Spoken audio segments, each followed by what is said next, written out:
I ain't heard. Omar bagged up. Shit, I thought y'all was gonna tell me. I just got the word myself from Monk. Who got him? Some young boy. Who? Ain't heard a name, don't even know if there was a wire. Did Kenard see any part of that bounty? I know y'all remember when Marlo single-handedly dismantled the co-op. One more thing. Price of the brick going up. 30 more. At the beginning of this legendary speech, Marlo offers $100K just for a whiff. Now, I'm doubling the bounty. 100 large for a whiff of that dick suck. A whiff. For a whiff of that Suck. In all seriousness, y'all can't be mad at me for asking questions and wanting answers. You had Omar go out waiting for a pack of squares. Now, the shooter wasn't Marlo, Chris, or Snoop. That would have made sense. The shooter was a kid. It was Kenard. It was a kid who had no reason to shoot him other than to make a name for himself.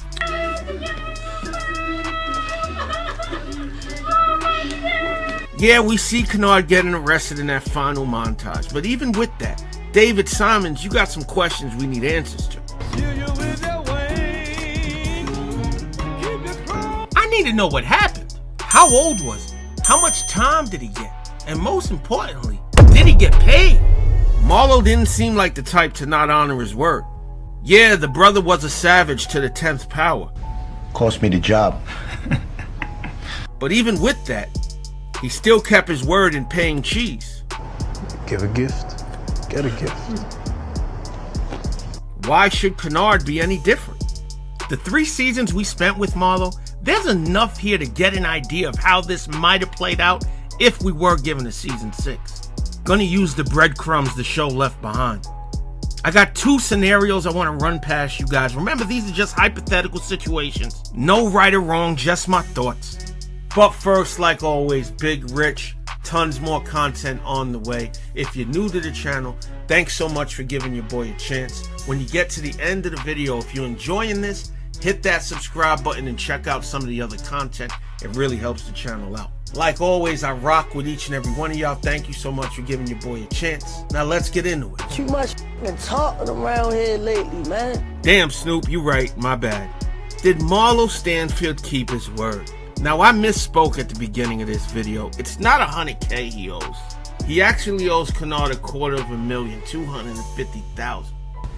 $250 for his head. Now, upon meeting up with Chris and Snoop, Marlo doesn't mention the bounty, nor does he reference Kenard in any way. I ain't heard. Omar bagged up. Shit, I thought y'all was gonna tell me. God damn, Snoop is heartbroken. Who got him? Some young boy. Who? This is why we needed a season 6, or even a Wire movie. Look, we all know the final montage is legendary, but real shit, all that did is leave us more unanswered questions. All the angels sing. My man Marlo had no ethics, no value, no code. And when it came to the children, his ass was completely unpredictable. One hand, he's eliminating Junebug's whole family, kids and all.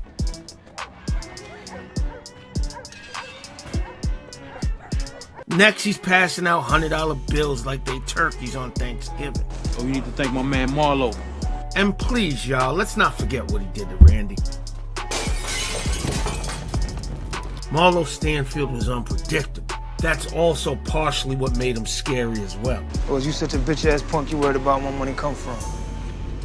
Also, I gotta get this off my chest because I brought him up a little earlier.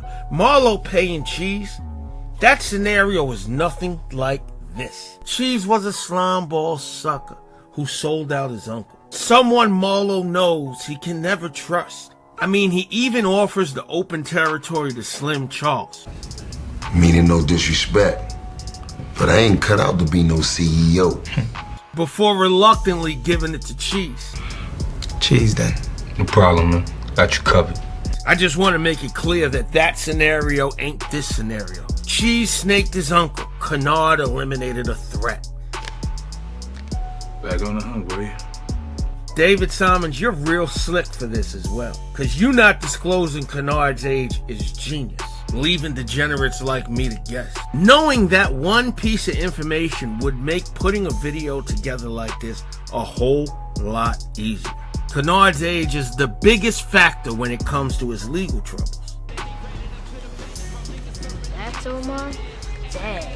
I got two scenarios I want to run past y'all. Now, the first one, there's nothing fun about this, no glamour, nothing special. It's basically Marlo doing nothing, jack shit. No bounty, no money, no acknowledgement, absolutely nothing. Now, a hustler not keeping his word could definitely hurt Marlo's reputation. But let's not forget, Marlo's out the game. Ain't gonna be in here long.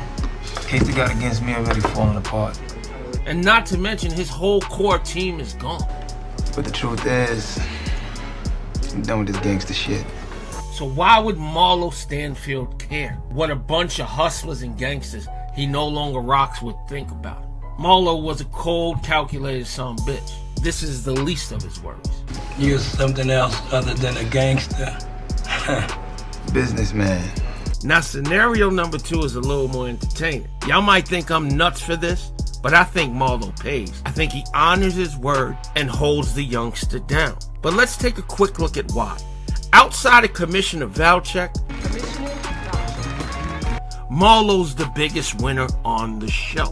He got out the game unharmed, uncharged, and finessed the co-op at $10 million. How much, yo? 10 million. God damn.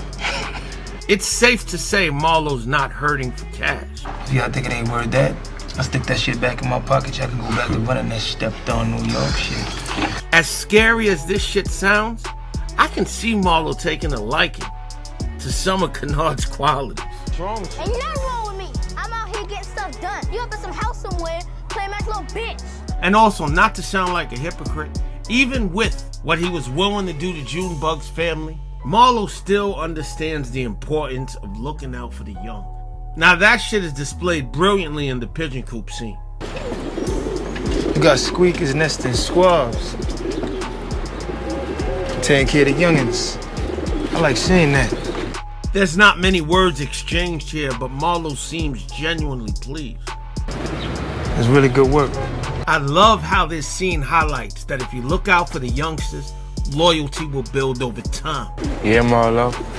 He's real loyal. Can't think about that mess. Now I know what y'all are thinking. If Marlo's out the game, there's no reason to pay the man. There's no reason to give up $250,000. And you're right. I'm done with this gangster shit. But do y'all really think Marlo stayed out the game? Marlo was out the game all of 4 minutes before he went across the street and did this dumb shit. Like, you all think you You looking at? Marlo was a straight savage. You really can't expect the man to be reformed overnight. And you know what would be a dope twist? I can see a situation where Kenard doesn't even know about a bounty, never knew about a bounty. And Marlo being such a cold-ass gangster, that ends up being the main reason why Marlo pays. Y'all know this is Marlo shit. Kenard showing the man that he's willing to work for it, and it not being all about the money. I mean, you saw how they gravitated to Michael. Marlo? Nah, man, no thanks. But you ain't gotta do nothing for it. No thank you, man. Just imagine how receptive and impressed Marlo would be finding that shit out. Got good sounds on it. Big paws on a puppy, huh? Yeah, big paws on a puppy to a T.